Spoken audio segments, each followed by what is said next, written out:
ये आकाशवाणी गोरखपुर है। अब रघुआ सभे प्रमोद कुमार सिंह से समाचार सुनिए। प्रधानमंत्री नरेंद्र मोदी आज उत्तराखंड का केदारनाथ में कई गो विकास परियोजनन के नई धैलें और कुछ अवरियों के देश के समर्पित कैलें।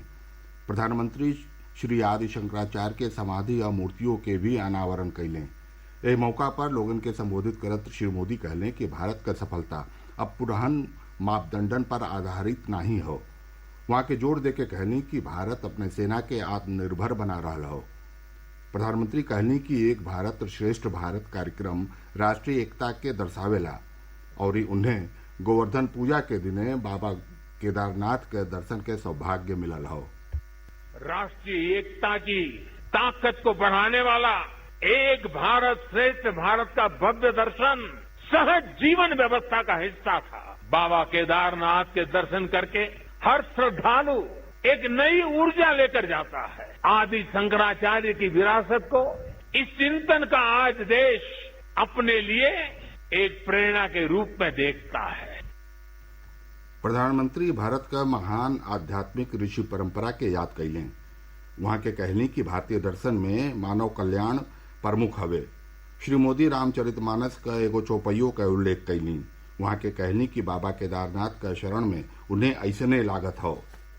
रामचरितमानस में कहा गया है कि अभिगत अकथ अपार नेति नेति नित निगम का, अर्थात कुछ अनुभव इतने अलौकिक, इतने अनंत होते हैं कि उन्हें शब्दों से व्यक्त नहीं किया जा सकता। बाबा केदारनाथ की शरण में आकर जब भी आता हूं, यहाँ के कण कण से जुड़ जाता। यहाँ की हवाएं, ये हिमालय की चोटियां, ये बाबा केदार का सानिध्य न जाने कैसी अनुभूति की तरफ खींच के ले चला जाता है, जिसके लिए मेरे पास शब्द है ही नहीं। वर्ष 2013 में आयल केदारनाथ बाढ़ के याद करत प्रधानमंत्री कहलें कि यह बाढ़ से भइल नुकसान अकल्पनीय रहे। वहां के सज्जो कार्यकर्तन, पुजारियन, अधिकारियन और उत्तराखंड के मुख्यमंत्री के केदारनाथ धाम में विकास के कामन के तेजी से आगे बढ़ौले बदे धन्यवाद दिलें। केदारनाथ में प्रधानमंत्री नरेंद्र मोदी द्वारा कईल गईल आदि शंकराचार्य मंदिर के उद्घाटन समारोह के प्रदेशों में वर्चुअली आयोजन कईल गईल। एकरे खातिर कम से कम 5 शिव मंदिरन के चुनल गईल रहे। एहमे समारोह के सीधे प्रसारण के इंतजाम कईल गईल रहे।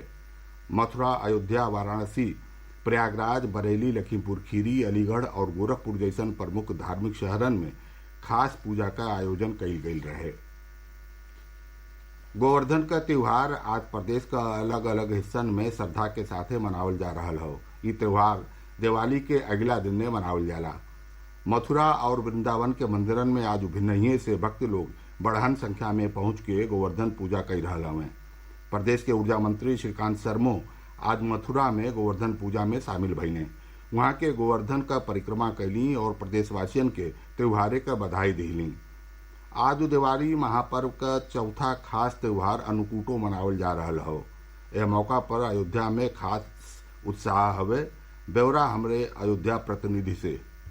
14 वर्ष वनवास के दौरान विषम परिस्थितियों में रहे भगवान राम को आज 56 प्रकार के व्यंजनों का भोग लगाकर उन्हें तृप्त करने के लिए सुबह से ही सभी मंदिरों में 56 प्रकार के व्यंजन बनाए गए। प्रथम आरती के बाद भगवान को व्यंजनों का भोग लगाकर प्रसाद भक्तों में वितरित किया जा रहा है। अन्नकूट महोत्सव की धार्मिक क्रियाओं के बारे में बता रहे हैं झुनकी घाट के महंत श्री प्रभंजनानंद जी महाराज। भगवान को प्रातः काल 3:30 बजे अभिषेक किया जाता है। वो 3.5 घंटे का अभिषेक होता है, मज्जन होता है। उसके पश्चात उनकी वैदिक परंपरा से पूजन अर्चन होती है। उसके पश्चात भगवान को सजाया जाता है। उसके बाद उनके समक्ष हम 56 भोग का भोग लगा करके उनसे निवेदन करते हैं कि ये 56 भोग नहीं है, बल्कि इन 56 व्यंजनों में हमारे भाव छुपे हुए हैं। ठाकुर जी, हमारे भाव को आप ग्रहण करें। अन्नकूट महोत्सव में प्रसाद पाने के लिए देश विदेश के क्षेत्रों से आए श्रद्धालु पंक्तिबद्ध देखे जा रहे हैं। राजेंद्र सोनी, आकाशवाणी समाचार। मथुरा जिला का यमुना एक्सप्रेस वे पर आज भिन्न ही एगो बढ़हन सड़क हादसा में 5 लोगन के मौती हो गई। आज 6 जनी घायल हो गई। ये हादसा जिला का थाना नौ झील इलाका में ओ समय भइल जब एगो तेज रफ्तार बस बेकाबू होके डिवाइडरे के तुरंत सड़की के दूसरी ओर से आ रहल कार से टकरा गई। हादसा में बस चालक और कार में बैठल 4 लोगन के मौके पे मौत हो गई। मथुरा का पुलिस अधीक्षक श्री चंद बतौले कि खाली बस आगरा से नोएडा जात रहे और हादसा बस चालक के झपकी लगले से भइल। कार में बैठल लोग गाजियाबाद से आवत रहने। एक साथे समाचार पूरा भइल। नमस्कार।